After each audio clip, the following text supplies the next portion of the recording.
Hello students, BSc final के botany के lecture में जो पिछले टर्म पे जो हमने बात की है वो बात की थी आरडीटी की, रिकॉम्बिनेंट डीएनए टेक्नोलॉजी की है। इसको हम जेनेटिक इंजीनियरिंग बोलते हैं।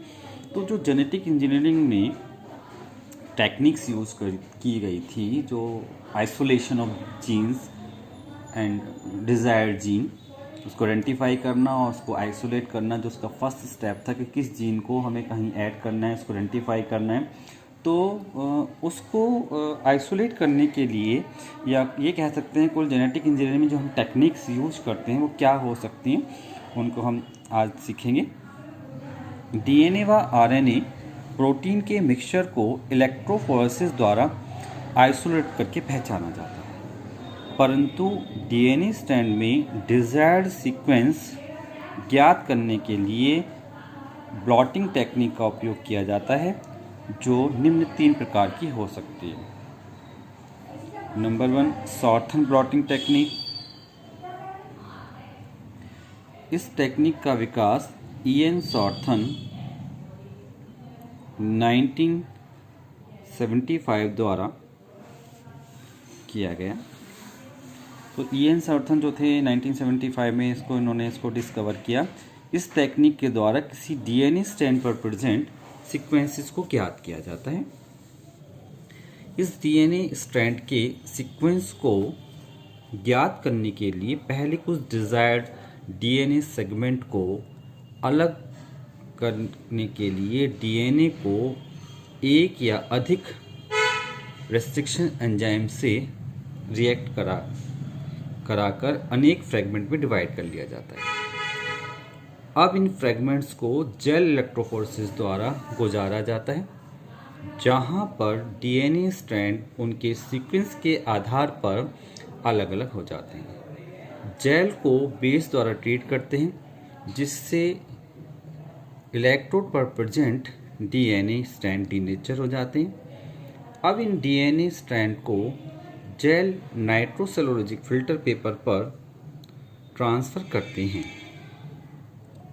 इसके लिए जेल को उपयुक्त सैचुरेटेड पेपर के ऊपर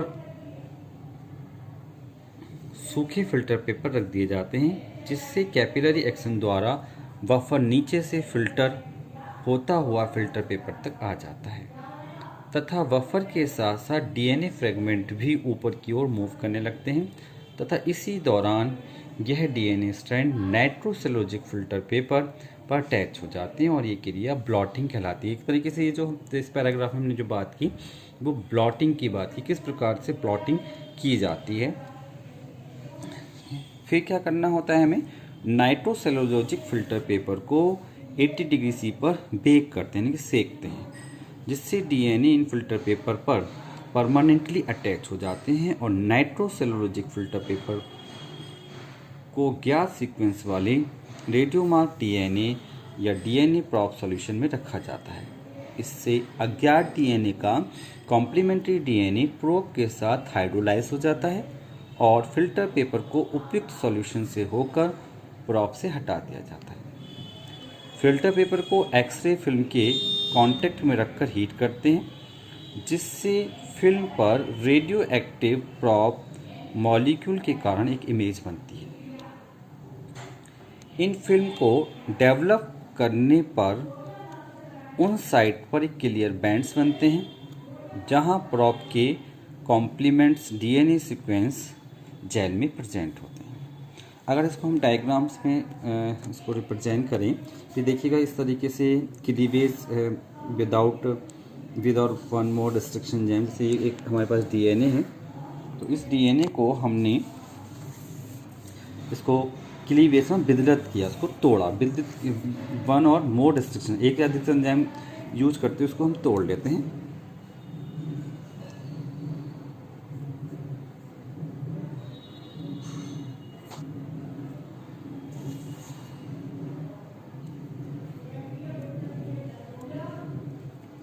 तोड़ लिया। अब इनको इलेक्ट्रोफोरेसिस द्वारा, देखिए इस तरीके से जो जेल विथ एक जो प्लेट है उस पर इसको रख दिया और उसको फिर नाइट्रोसेलुलोजिक फिल्टर पेपर ट्रांसफ़र कर दिया।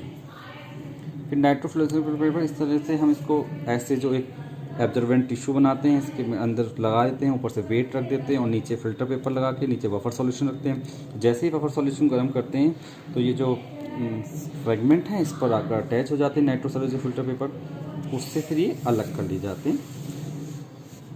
ये जो मेथड है, ये मेथड सॉर्टिंग टेक्निक में पढ़ रहे हैं। इस तरीके से इस पर अटैच हो जाते हैं।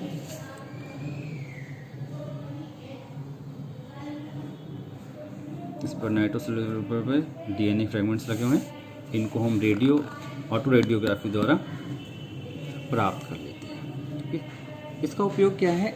इस मेथड की सहायता से ट्रांसजेनिक एनिमल प्लांट्स में ट्रांस जीन की पोजीशन भी ज्ञात हो जाती है। अगली टेक्निक जो हम यूज करते हैं वो करते हैं नॉर्थर्न ब्लॉटिंग टेक्निक।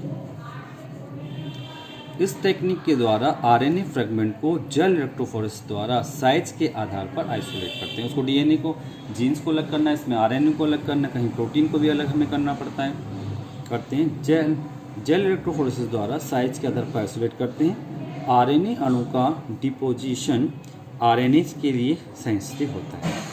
आरएनए को इनएक्टिव करने के लिए यूज किए जाने वाले ग्लास सेपरेटर्स केमिकल एजेंट में 12 घंटे तक सेकना चाहिए, इनको वेक करना चाहिए। मोस्टली आरएनए अणु में सेकेंडरी स्ट्रक्चर पाया जाता है, अतः इलेक्ट्रोफोरेसिस के समय उन्हें साइज के आधार पर उन्हें आइसोलेट करने के लिए उनका सिंगल स्ट्रैंडेड होना आवश्यक है। आरएनए अणु को किसी उपयुक्त मेम्ब्रेन जैसे डाया, बेंजाइल, ऑक्सीमिथाइल या नायलॉन मेम्ब्रेन पर ट्रांसफ़र करने पर रेडियोमार्क डीएनए या आरएनए प्रोब के साथ हाइड्रोलाइज करा के हाइब्रिड रीजन को ऑटो रेडियोग्राफी द्वारा पहचाना जा सकता है। डायग्राम इसको वैसे ही, इसमें जो वही कंडीशंस है, लेकिन ये जो होता है आरएनए को आइसोलेट करने के लिए बनाया जाता है, वो डीएनए को आइसोलेट करने के लिए बनाया जाता है, ये आरएनए को आइसोलेट करने के लिए बनाता है। इसका जो यूज है, इस मेथड को जीन एक्सप्रेशन को ज्ञात करने के लिए यूज करते हैं तथा इस मेथड के द्वारा ट्रांस जीन का भी पता लगाया जा सकता है।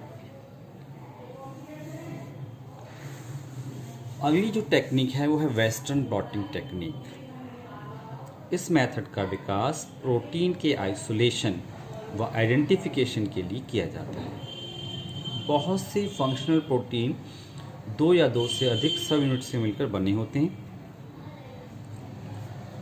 सोडियम डायाजोल सल्फेट की सहायता से प्रोटीन को पॉलीपेप्टाइड में आइसोलेट करने के बाद पॉलीपेप्टाइड को इलेक्ट्रोफोरेसिस द्वारा अलग कर लिया जाता है तथा विशिष्ट प्रोटीन की पहचान पर्टिकुलर इम्यून तथा ग्लाइकोप्रोटीन की सहायता से करते हैं। यह रेडियो एक्टिव हो सकती है अथवा रेडियो एक्टिव मॉलिक्यूल के साथ इसको जोड़ा जा सकता है। तो इस प्रकार हमने बायोटेक्नोलॉजी में आरडीटी, रिकॉम्बिनेंट डीएनए टेक्नोलॉजी, और उसमें यूज होने वाली टेक्निक्स को पढ़ा, जिसके अंदर western blotting technique, northern blotting technique और साउथर्न ब्लॉटिंग टेक्निक आती है। अब जो हम नेक्स्ट टॉपिक लेकर चलेंगे वो लेकर चलेंगे बायोटेक्नोलॉजी के एप्लीकेशन, डिफरेंट फील्ड्स में इसके एप्लीकेशंस, क्या क्या एप्लीकेशंस हो सकते हैं। तो एनिमल तथा पहला हम लेकर चलें application of biotechnology in medicine या हेल्थ केयर। तो बात करें एनिमल तथा ह्यूमन हेल्थ की देखभाल के लिए बायोटेक्नोलॉजी का उपयोग अनेक लेवल पर हुआ है, जिससे जेनेटिक मैनिपुलेशन द्वारा पौष्टिक आहार का उत्पादन आदि भी शामिल है। चिकित्सा के क्षेत्र में बायोटेक्नोलॉजी के एप्लीकेशन से विभिन्न रोगों की देखभाल के लिए 3 लेवल बनाए गए हैं। जैसे मतलब जो मेडिकल फील्ड में जो 3 लेवल हो सकते हैं जैसे हम बायोटेक्नोलॉजी का यूज़ कर सकते हैं, वो जो पॉसिबल लेवल हैं वो हैं, पहला है वैक्सीनेशन द्वारा इम्यूनिटी उत्पन्न करके रोगों की रोकथाम करना। हम ऐसा कर सकते हैं, क्यूरेटिव मेथड है जिसमें हम पहले से ही इस बात के लिए तैयार हों कि कोई डिजीज़ होने वाली हो तो उसका वैक्सीनेशन करके उस पर्टिकुलर डिजीज़ के प्रति हम इम्यूनिटी डेवलप कर सकें। दूसरा लेवल जो हो सकता है वो हो सकता है रोग की प्रारंभिक अवस्था में निदान, यानी कि डायग्नोसिस, यानी कि रोगों को स्टार्टिंग में ही उनको डायग्नोस किया जा सके कि वो उसमें बायोटेक्नोलॉजी का क्या उपयोग हो सकता है कि हम रोगों को किस प्रकार डायग्नोज करें, किस प्रकार उसको टेस्ट करें, और तीसरा यदि डिजीज़ हो भी जाती है फिर उसका हम ट्रीटमेंट में बायोटेक्नोलॉजी का क्या उपयोग हो सकता है। ट्रीटमेंट ऑफ डिजीज 3 लेवल हमारे सामने आए। वैक्सीनेशन द्वारा इम्यूनिटी उत्पन्न करके रोगों की रोकथाम करना, रोगों की प्रारंभिक अवस्था में निदान डायग्नोसिस करना, और ट्रीटमेंट ऑफ डिजीज। तो यदि हम प्रिवेंशन की बात करें, इसमें हम वैक्सीन डेवलप करने की बात करेंगे, तो है prevention of disease to develop vaccines. Vaccine बनाने के लिए किसी भी जर्म से एंटीजन को आइसोलेट करके प्योरीफाई करके इस जर्म के अगेंस्ट वैक्सीन बनाए जा सकते हैं। मतलब किसी भी कोई भी जर्म्स हो, कोई माइक्रोब्स हो, उसके प्रति हम वैक्सीन्स बना सकते हैं। इन एंटीजन्स को बॉडी में एंटर कराने से एंटीबॉडीज उत्पन्न होती हैं जो इस जर्म से ह्यूमन की रक्षा करती हैं। बायोटेक्नोलॉजी के मेथड से प्राप्त वैक्सीन अधिक से अधिक सुरक्षित हो सकती है, सक्षम हो सकती है, व चीप हो सकती है। जैसे बहुत सारी दवाइयाँ इसके जो एंटीबायोटिक्स के लिए बनाई, जैसे मोनोक्लोनल एंटीबॉडीज़ द्वारा एंटीजेंस को अलग करके वैक्सीन्स बनाना, रिकॉम्बिनेंट वैक्सीन्स बनाना है, सिंथेटिक पेप्टाइड के रूप में वैक्सीन्स बनाना, डीएनए वैक्सीन्स बनाना। तो डिफरेंट टाइप की वैक्सीन्स हम कहते हैं बायोटेक्नोलॉजी को यूज़ करके बना सकते हैं। जैसे मोनोक्लोनल एंटीबॉडी के द्वारा हम एंटीजन को अलग करके वैक्सीन बना सकते थे, और रिकॉम्बिनेंट वैक्सीन्स बनाया जा सकता है, और सिंथेटिक पेप्टाइड के रूप में भी वैक्सीन्स को बनाया जा सकता है, और डीएनए वैक्सीन्स बनाए जा सकते हैं। तो इस प्रकार एक पहला एस्पेक्ट इसका जो हुआ prevention of disease to develop vaccines.